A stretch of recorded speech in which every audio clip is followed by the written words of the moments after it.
friend, Governor Mitt Romney, President of the United States. Governor Romney. Thank you, Governor. Wow, that is wonderful.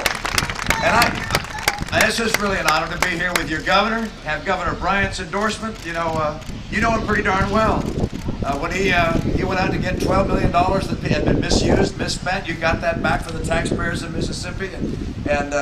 And then you also went to work to make sure that you lowered taxes when you were working in the State House. And then, of course, as governor, he's working on education and budgetary reform. You know, if the federal government were run more like the government here in Mississippi, the whole country would be a lot better off, don't you think? Now, I get to travel with someone more than my wife. I rarely get a chance to see her, but this guy I see every day, time after time after time. And this is a guy from Mississippi, and his name is Garrett Jackson. Come over here, Garrett. Just wave over here. This is Garrett Jackson. This guy is with me every single day. Takes me everywhere I go. He was the manager of the Ole Miss football team, and 4 years at Ole Miss. And so he is now turning me into an unofficial Southerner, and I'm learning to say y'all, and I like grits, and strange things are happening to me, and I appreciate his being here with me too. It's an honor to be here with you and to see what's happening here. My father-in-law used to come here all the time. He made parts for ships.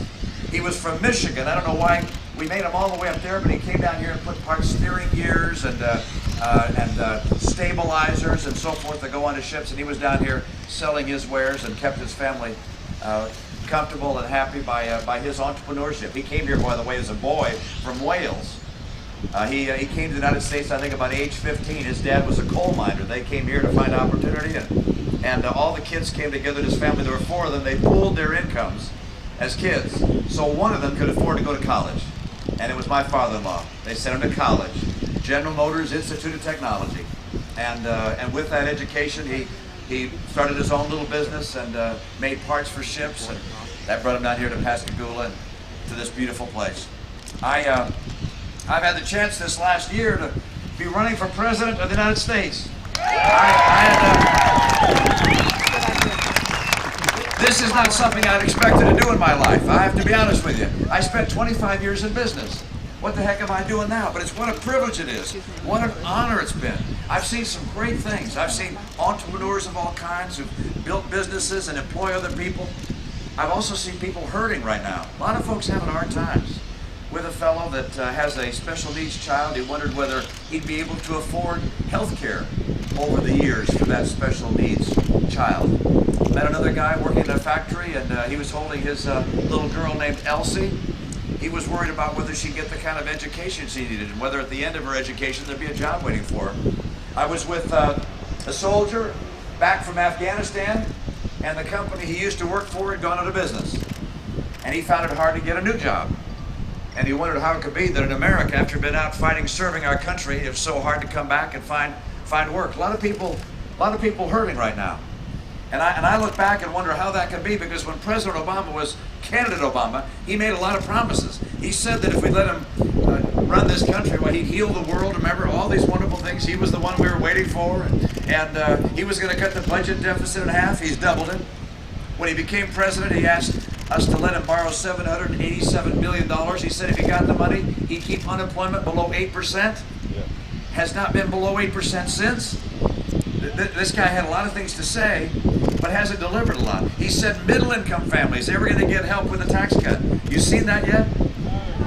I'm afraid not. As a matter of fact, middle-income families are really struggling in America. High gasoline prices, higher food prices, higher cost of health care. This has been a tough time.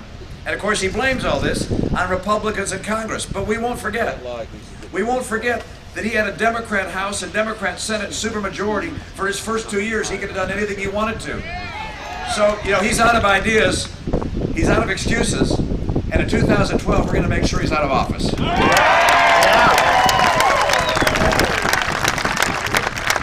We could not be more different in where we take this country. He's comfortable with these trillion-dollar deficits.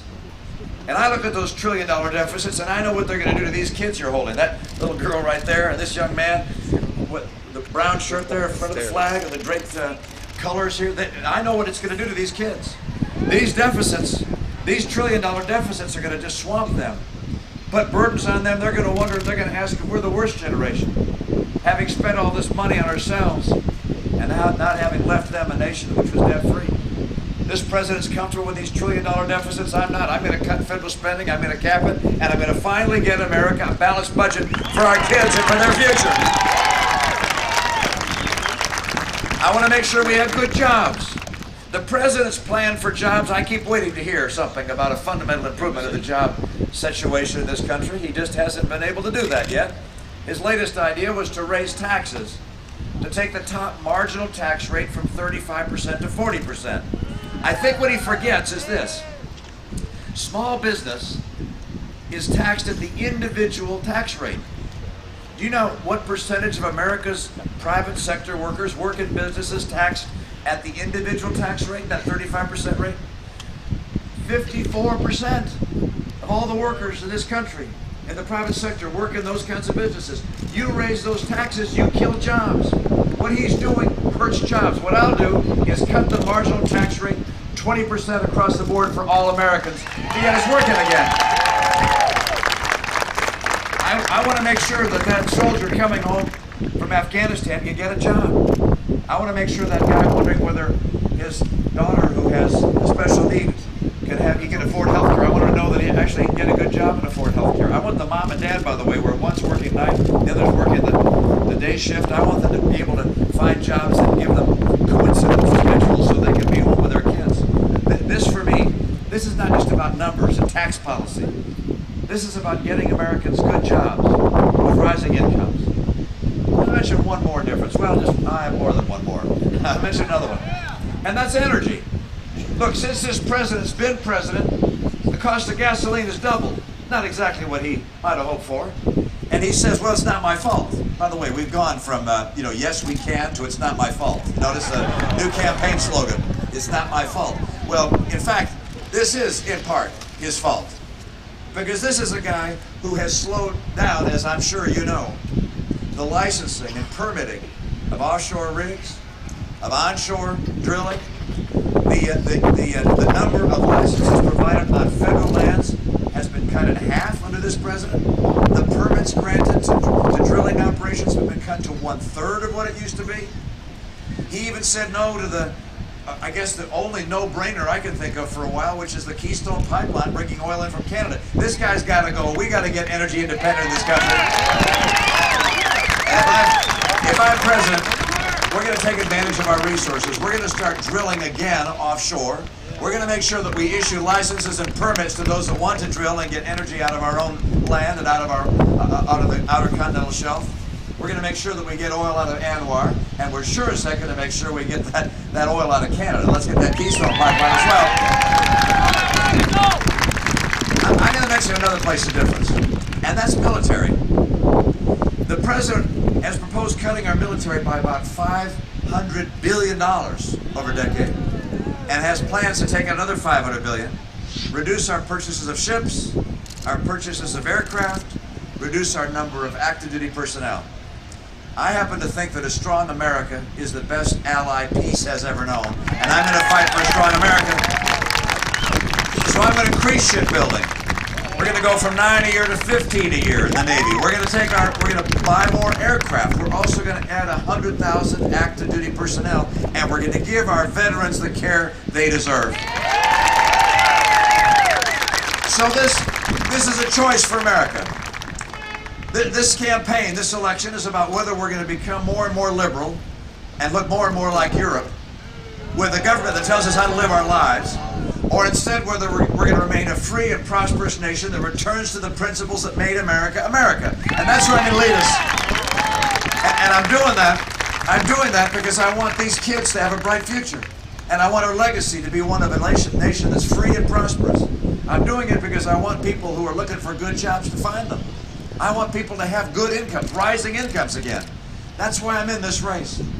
I spent my life in the private sector. I know how jobs come and go. I want to use that experience to get people back to work, to get our nation prosperous again, to cut the excessive spending.